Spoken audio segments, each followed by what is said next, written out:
Are you ready? I think so. Aaron's gonna give me a haircut. I don't want him going out to the barber. Just seems too risky right now, so we're trying to stay indoors as much as we can. And we're going to see how this goes. Yeah. I've never done this before. I think she can do it. I have never used clippers before. Have you used clippers before on yourself? No. You've not? How do you do your beard? Like, how do you... Well, I have a beard trimmer. Is that a different like this, thing? but smaller. And sometimes I line it up, but okay. As you can see, I haven't done it in a while. I probably do, but with the mohawk we got going on right now, all she really has to do is the sides. So we're just gonna let this grow out for a long time, probably. Hopefully we'll be indoors for a really long time and nobody will have to see this. I mean, not hopefully. I don't hope we're indoors for a long time, but we may have to be, so here we are. I never needed an excuse not to go outside. Are you nervous? No, you got this. All right, I'm a little nervous. Let me get a garbage. Okay. We still have some questions left over from yesterday. Yes, but first I wanted to ask you, while we're doing this, how the mohawk came to be. And we may have to speak up because it's going to be loud. All right, ready? Yeah, I'm ready. Okay, you may have to hold, like, the flop of hair. I don't know how to describe it. Yeah. Okay. And I go up. Yeah. Okay. I don't intend this to alarm you, but like, do we have Band-Aids? Yeah, I think so. We won't need them. We won't need Band-Aids. But, okay. So what guard is this on? 1.5. Okay. And go all the way up to the line. To where the long hair is, yeah. Okay. That can't be how you hold it. I got the mohawk last year in September. Yes, explain how the mohawk came to be. When we were playing in Minnesota. That's so much hair. And you don't have to turn it off. Oh. When we were playing in Minnesota, Annabelle Sanchez suggested that we do Team Mohawks as a kind of like everybody on the team was going to do it for our playoff push. We had been playing really well in July and August, and I think it was the second or third week of September, and it was going to come down to the wire, and we wanted to have some mojo. And you may want to cover your shirt a little more. I'm sorry. So he said, let's do Team Mohawks, and there was a barber at the field, and he went first and got a mohawk, and I think I was right after him. Weren't you like the only two people who did it? Yeah, kind of. And then he eventually cut it off like the next day? No, he kept his for the whole World Series run. Oh, he did? Yeah, some other guys kind of had one at the time. Like I think Soto was rocking one already, and some other guys. I think Parra had some sort of mohawk style. And I just really wanted to see like Max Scherzer with a mohawk. Did he do it? Or Strauss, I think that would have been awesome. Did they do it? Or Zim, no, nobody else really did it. But I liked it. I thought it was a little different than anything else that I'd had, and I liked it. So I ended up keeping it through the World Series, and now my wife is helping me maintain it in our hotel bathroom. Who needs a barber? How much do you usually pay for like a haircut? Like what does this run you? This? I don't know. $35, $40. Men are so lucky. Alright. I'm like afraid to go too close to the line. Go all the way up to it. But it's not going to be straight. Yes, it will. I kind of want to go backwards or something. They're like this. You can do that way. Sorry. You can do that way. Okay. Can I take some questions? Alright, I think you should take some questions. Alright, I gotta read these without my glasses. Your hair is really long. It's getting stuck. Please be careful. Sean, this isn't the time to be careful. This is the time to be bold. Alright. Questions. Alright. At Tango Golf Kilo, Hi, Tango Golf Kilo. TGK. We love what are your signature dishes that you cook and whose is better? you. You don't cook. I can't cook, so You cooked me one meal. I make a really good cinnamon toast crunch. Yes, you do, and a lot of it. You use like a saucepan, It's good. or which one's the big one? I don't know if it's a saucepan Like or a what. big mixing bowl. Like a big mixing bowl. But Erin's actually a really good cook, and she would never admit this. Being a vegan, I'm standing like Gollum, by the way. she's found a lot of really good vegan recipes that we eat a lot during the off season. Yeah, you're mostly vegan in the off season, except Panera mac and cheese Yeah, so you in a make bread bowl. you make really good stir fry. You make really good I can do anything with tofu. tacos. I do a You make chana those masala. tacos. Oh, chana masala. You make those tacos with I think they have like sweet potato and tofu. Chickpeas. Oh, chickpeas. Broccoli. I know it sounds gross, but they're really good. Does that look okay? I don't know. We'll look at the end. Did you get it back here? Yes. You did?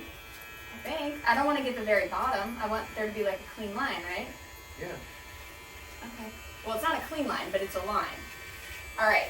Hey, we gotta take what we can get right now. So. let me Really? see. It's all the way back up here and stuff? Yeah. You take. I've done this before. That was really good. I know what I'm doing.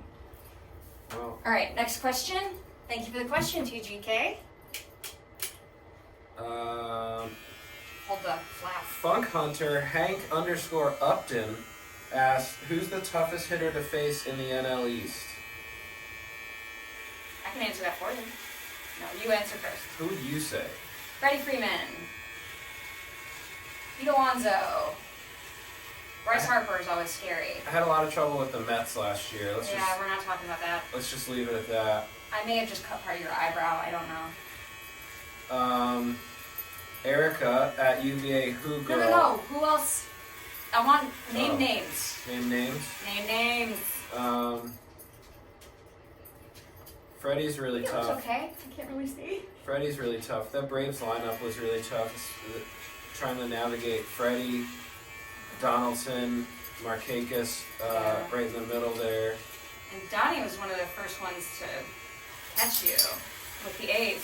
Fun fact, JD used to be a catcher with the Oakland A's organization. I think it was my second outing ever in the big leagues. I pitched to Josh Donaldson. We worked really well together. I think I threw 2 scoreless innings. Well, maybe that's the secret. So he had an unfair advantage.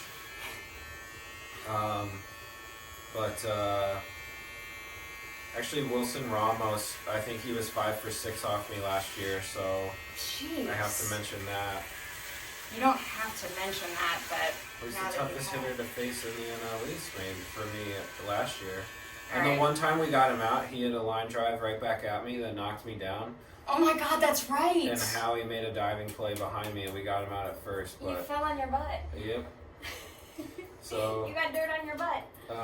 I was just really excited that I finally got him out. Even though it almost killed you? Yep. Sorry not to laugh at that. Erica at UVA Who Girl asked, Hi. Hi, Erica. it's a 2-part question. Well, one for me, one for you. Which Star Wars character do you most identify with? The one that doesn't watch Star Wars. I don't know. No, that's for me. Oh, I okay. would say R2D2. Which one is that? Is that the gold one? Or No, is that that's the little... C-3PO. Or I maybe don't like the gold one. He's I think annoying. He's BB condescending. BB-8. BB-8, yeah. I like BB-8. BB-8 because he just kind of rolls It's not a around. heat. Why would you assume that BB-8 is a heat? They. I don't know. It? I mean, BB-8's And then a term. Aaron, what are your coping skills to manage me and my Star Wars bullshit? I don't engage. I just She don't tolerates engage. it. Yeah. Everyone has their thing. And it's not really Star Wars for me. I like them. They're cute. I'll go to the movies. We went Yeah, around she comes Christmas to all the time. movies with me, which I really appreciate. I But you we got don't me to really dress watch up. them around the house. You watch them constantly. I watched them a bunch because The Mandalorian got me really excited about Star Wars. So Yeah, every time I looked over, I'm like, are you watching Attack of the Clones again? You have a lot of neck hair. It's fun. I'm almost done, actually. What was the book that sparked your love of reading? Ooh.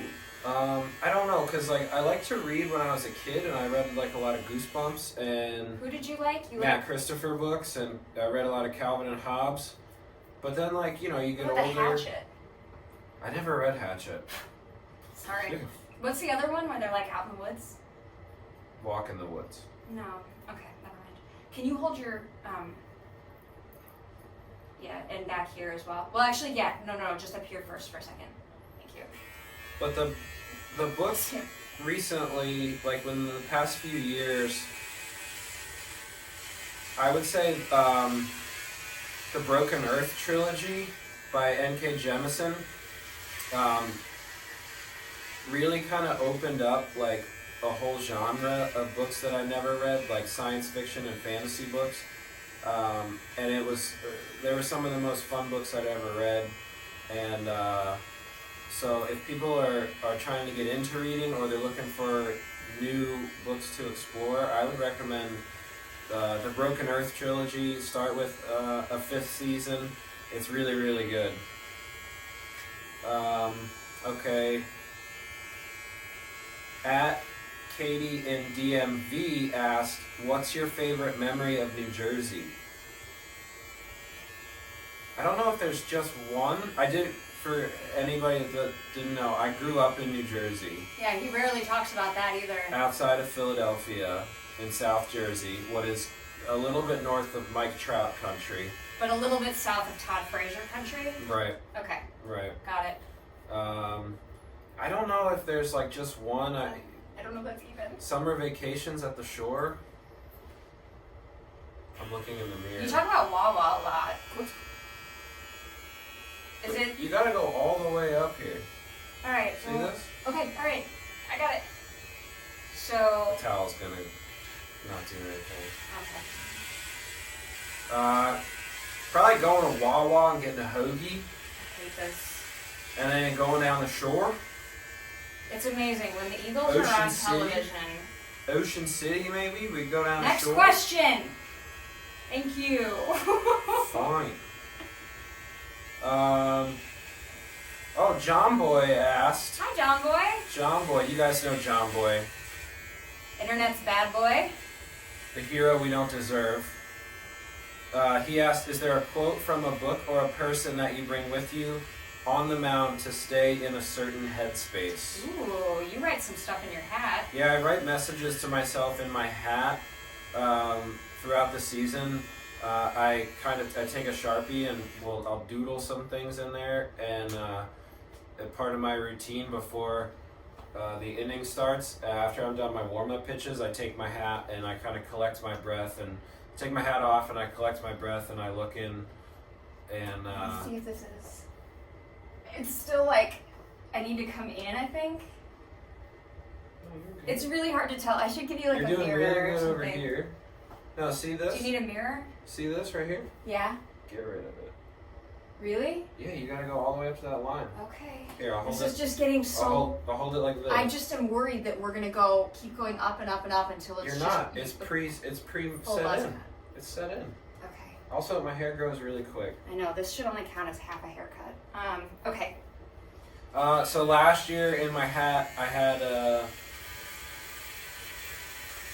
I wrote "Settle Down Easy," which is a quote from "Ramble on Rose," my favorite Grateful Dead song, that I listen to before every game anyway, and it's something about the song and the rhythm of it calms me down, and I've kind of associated that with relaxation and chilling out a little bit. So, and in those pressure situations late in games, like, it can be difficult, keeping your composure and staying poised, and it's just a reminder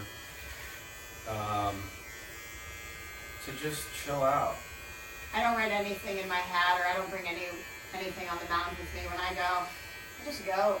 I also wrote "Be Here Now," which was just something that I worked on with our mental skills coach, Mark Campbell. Shout out to Mark Campbell. Yeah, shout out to Mark He Campbell fixes your brain. for keeping my brain working properly during the season.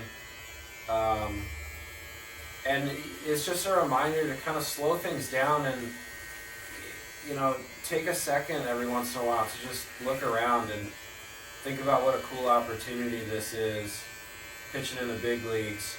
Yeah, every outing is a blessing. When I came in the World Series, Game 1 of the World Series, I remember running in from the bullpen in the 8th inning, 2 outs, tying run, 1-run game, tying run on second. When I was running in, my legs felt so heavy. I was having trouble keeping my breath under control, and you gotta go back and do. I just want to make sure it's still recording. I think it is. Yeah, it's still going. But is this getting like closer and closer? No, it looks really good.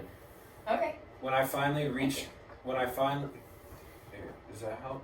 Because is there still some like back here? All right, don't micromanage me. When I finally reached the mound, and the catcher was jogging back behind the plate to start my warm-up pitches, just taking a second to kind of look around, almost like Henry Rowan-Gardner in Rookie of the Year. And that's the only movie you've ever seen? It's the only movie I've ever seen that's not a Star Wars movie. And seeing like the World Series logo was up on the Jumbotron, and just like a lot of people were standing in the crowd. It was a big moment in the game, but just looking at the crowd, like it was unlike anything I'd ever experienced, and just taking a second to kind of appreciate that moment and that opportunity. Because the next thing you know, you could be shaving your head in a hotel bathroom. Yeah, you could with your wife. You never So, life comes at you fast. Exactly. All right, next question. The next question: how many times have you rewatched any of the games? Well, that implies that you watched them a first time, which you didn't really, because you were in the bullpen. Well, at the Nationals games, home games, you could watch, but when you were in Houston, when we're in so in the first couple days after we got home from Houston after the World Series, Game 7 was on MLB Network a few times. And when it wasn't Kevin Costner plays, yeah, they took a break from Bull They Durham. took a break. And the Kevin Costner channel.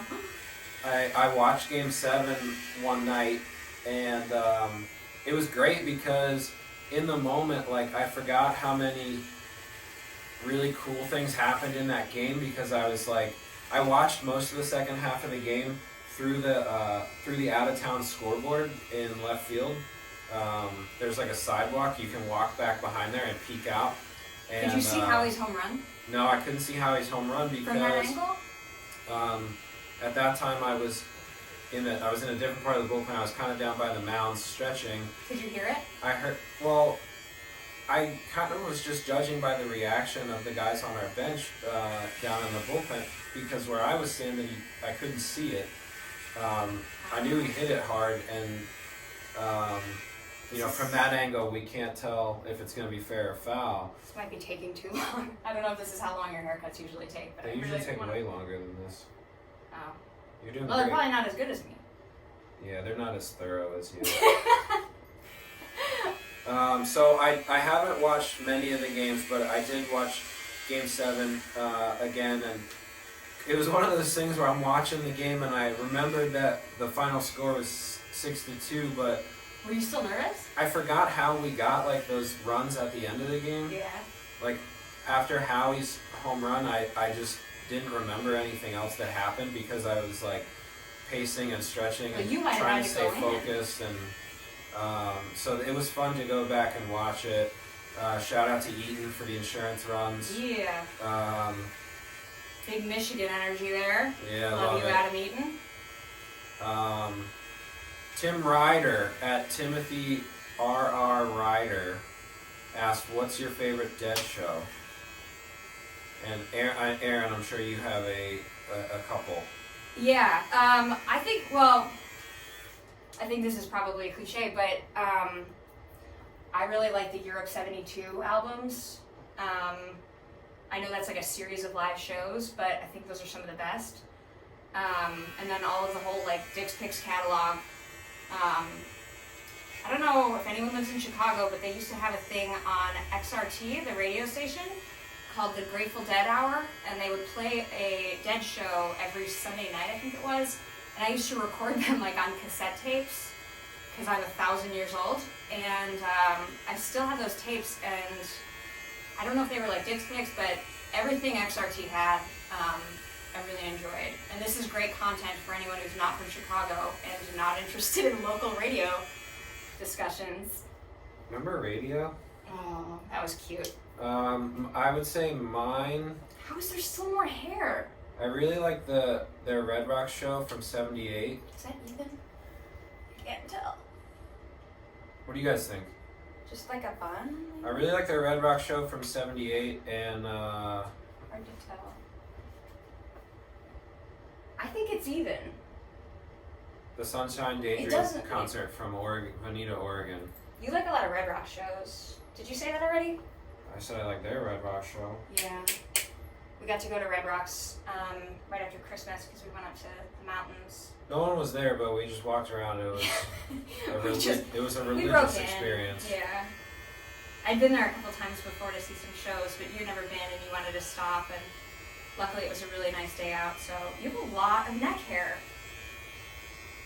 I know I've said it before, but it bears We're repeating. working on it. Alright. I think I'm done with this. What do you think? You have time for one more question? Yeah, we got some more Why questions. don't you take a look? See what you think. Wow. Is that clean or is that clean? There's a couple over here. Don't. I literally mean a couple. Okay.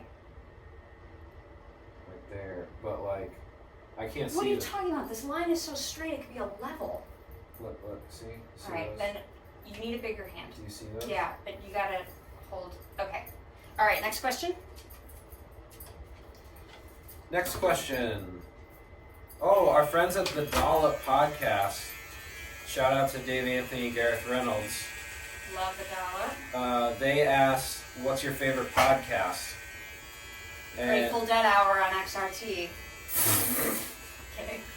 The Dollop is one of our favorite podcasts. And we're not just saying that because they asked us. It is one of our favorite podcasts. For anybody that is unfamiliar with it, it's a American History podcast. It's a bi-weekly American history podcast bisexual by American history. Dave Anthony and Gareth Reynolds, who are comedians, in which Dave narrates essentially a moment in history, an event, or maybe even someone's life in some cases.